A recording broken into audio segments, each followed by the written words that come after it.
If you never played Kingdom Hearts, then you might not know about its gorgeous introduction to the games. If that's the case, why are you here? Wake up, Jerry. Wake up.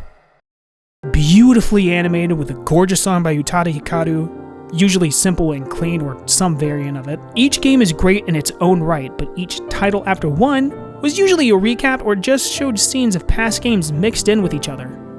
Kingdom Hearts, on the other hand, being that its own thing, had nothing to recap. So the introduction to the game and series brings in this beautiful story that gets you hooked in. AKA, I read way too deep into Children Key Game. And hey, if this does well, I could try going over 2 and 3 next time. Let's say 20 likes. If you want to stay updated on that and future projects, then please subscribe and follow me on Twitter. Some say Kai, but the meaning is the same. Please. I lost 12 followers over there.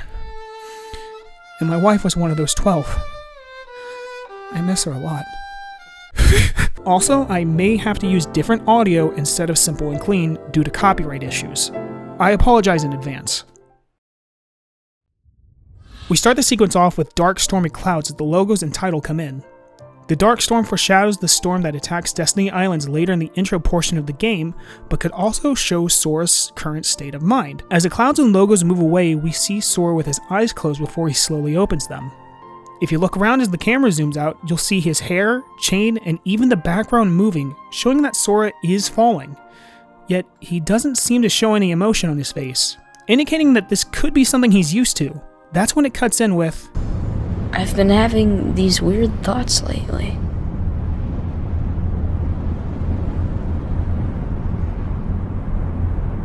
Like, is any of this for real? Or not? It may all be a coincidence, but I do think the storm not only represents the storm later, but Sora's weird thoughts. Of course, we later learn that this was all a big dream once we get out of the Dive to the Heart section. But the way he questions it makes it sound like he's had these thoughts for a while. At least in the English version. We see as the song starts up, Sora was indeed falling, or rather, sinking down deeper, still with no real emotion on his face, before fully focusing when he's standing on the beach of Destiny Island. And the song, simple and clean, kicks right up for us to have a jam out to.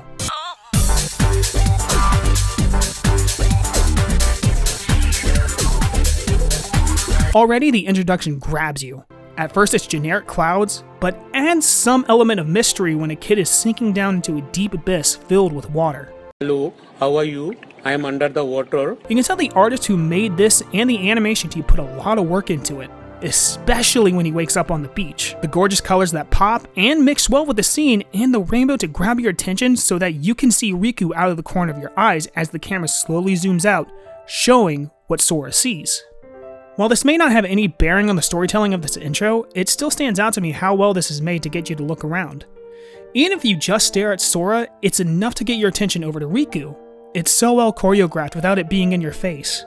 As for Sora singing to the water, I think this indicates that he's so deep in his own thoughts that it's dragging him down before waking up on the beach at Destiny Island.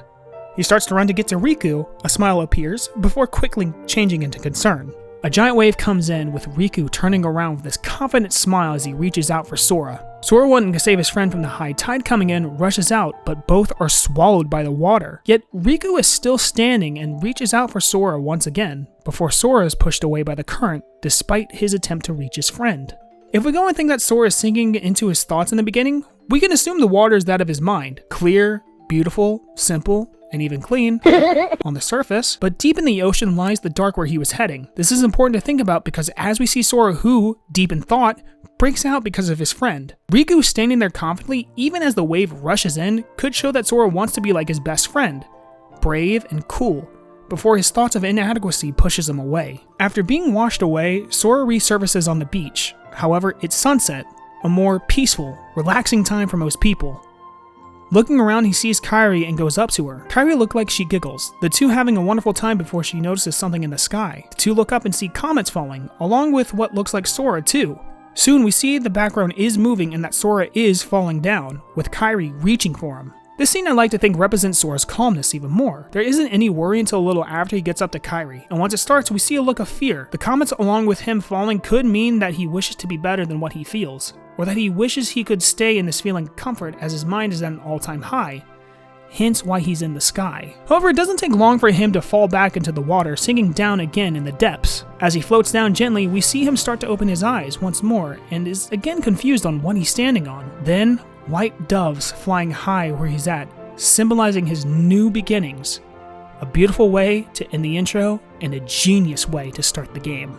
Both scenes of Sora with his friends are similar in one another, but tell a different feeling, I find. Both start with some confusion before we see the people Sora sees and is thrusted into something dangerous. However, Riku and Kairi react differently to what's happening and what could change the meaning of these scenes. I believe the Riku scene is about Sora's insecurities of not being strong like his best friend. We see that between the three, Riku has the idea to leave the islands ever since Kairi showed up, leading into the three making the raft. But before he can stand tall like his friend Riku, he's pushed away by his insecurities. When he comes up, he's in a more relaxed place. The sunset gives off the passage of time, but could show a more lax side of Sora, hinting at his laid-back personality despite what he's feeling. Running up to Kairi with the two laughing, showing that even in the rough times, he has fun with his friends, before he's back in his own thoughts, drowning away, wondering how he could be better. The white doves again floating to the surface, indicating a new beginning for him, as power sleeps within him, and that he'll soar to bigger and better things within this game alone. I think one way they could have indicated this was starting on the Aurora glass, but all the princesses had their eyes closed, so I digress.